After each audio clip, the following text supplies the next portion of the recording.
The teddy bear who forgot how to hug. Benny wasn't just any teddy bear.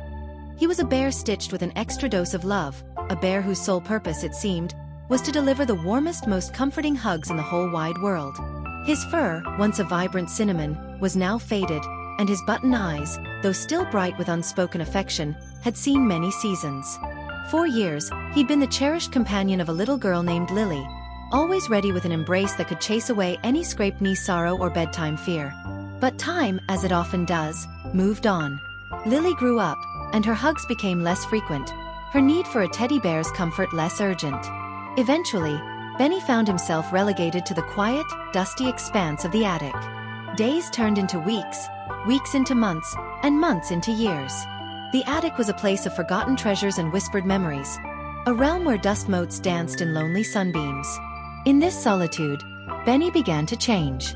The warmth that once radiated from his plush paws cooled. The memory of how to perfectly cup a small child in his arms, how to offer that profound, reassuring squeeze, started to blur. He had, to his quiet despair, forgotten how to hug. One crisp autumn morning, a new sound echoed through the old house. The pitter-patter of small feet, the cheerful giggle of a child. A new family had moved in, and with them, a curious little boy named Leo. Leo, with his boundless energy and a mop of unruly brown hair, was on an exploration mission. His adventures led him to the attic, a treasure trove of mysteries waiting to be unveiled. As Leo's bright eyes scanned the dimly lit space, they landed on Benny, half hidden beneath an old trunk. "A bear!" Leo exclaimed, his voice ringing with delight. He carefully pulled Benny out, dusting off years of accumulated dust. Benny, stiff from disuse, felt a tremor of anticipation. This was it, his chance to hug again. But as Leo reached out, Benny froze. His paws felt heavy, his arms unresponsive. He tried to mimic the warm embrace he vaguely remembered, but it came out as an awkward, rigid poke.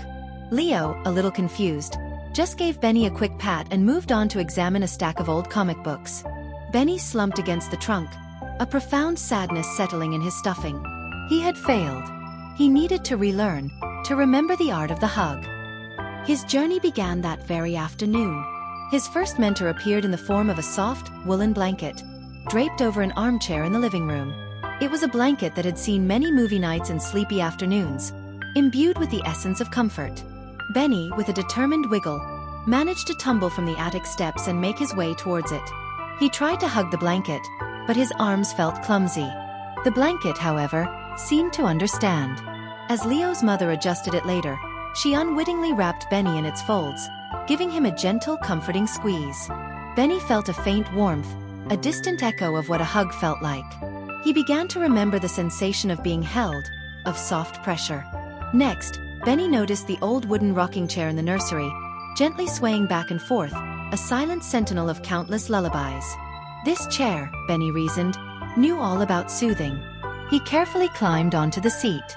As the chair rocked, Benny felt a rhythmic, comforting motion. It wasn't a hug, not in the traditional sense, but it was a form of gentle reassurance. He remembered how his hugs used to be a steady, calming presence, just like the rocking chair sway.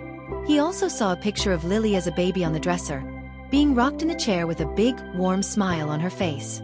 His final and perhaps most unexpected teacher was Mittens, the family's fluffy ginger cat. Mittens was the epitome of relaxed comfort, spending most of her days curled up in sunbeams, purring contentedly. One afternoon, Benny found Mittens napping on a plush cushion, a picture of absolute serenity. He hesitantly nudged closer, his button eyes fixed on her.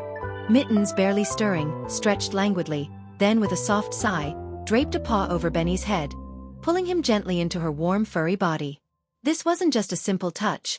It was an embrace born of pure, unadulterated comfort.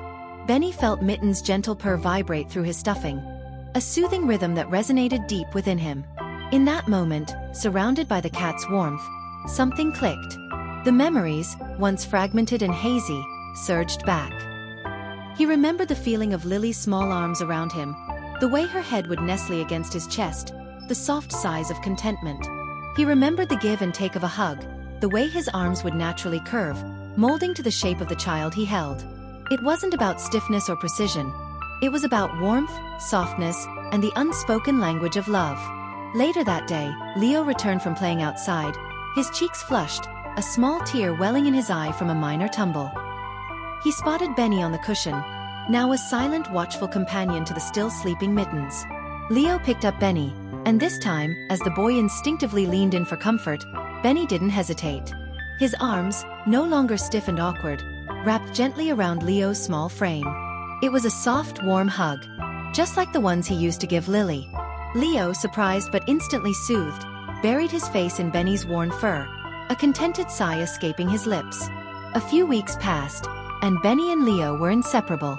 Benny became Leo's constant companion, always ready with a hug, a silent comforter against the small disappointments and fears of childhood. He'd sit beside Leo during story time, his presence a warm anchor. And during naps, Benny was always there, providing quiet comfort. Even when Leo played on his own, Benny was never far, a trusted friend in every adventure. Benny had indeed relearned the art of the cuddle, but more than that, he had rediscovered his purpose. The forgotten bear from the attic was now a cherished friend once more, proving that love, like a warm hug, never truly fades. It just sometimes needs a little reminding to be rediscovered.